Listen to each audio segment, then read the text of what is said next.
Hi, my name's Georgia from BN Australia. I'm a physiotherapist and expert in pelvic floor physiotherapy, and today I'm going to talk to you about how to keep your BN vaginal dilators inside the vagina. So we often hear that vaginal dilators get shot out or get expelled from the vagina when they're inside. So I'm going to talk to you about techniques about how you can make sure that the dilator stays within the vaginal canal and doesn't get shot out or expelled from the vagina. So if I bring in my friend Veronica the vulva, I'll show you a technique or a couple of techniques about how you can make sure that the dilators stay in. So we separate the labia here and I insert this dilator in.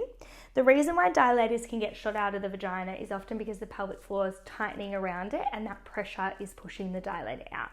So if you've got the dilator within inside the vagina and you find that it's just gradually getting expelled, there's a couple of things you can do.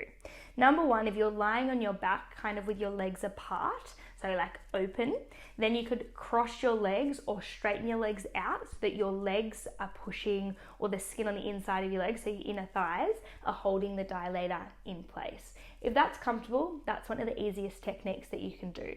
If you're side lying, you can, instead of having a pillow in between your knees, you could let your knees cave in on each other, or you could put a pillow towards the entrance of the vagina, so you're almost like hugging a pillow in between your legs or your upper inner thighs.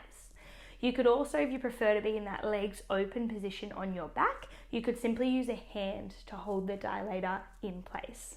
If you're 4-point kneeling, then you might have to reach behind or in front in order to hold the dilator in place, depending on what's most comfortable for your shoulder really.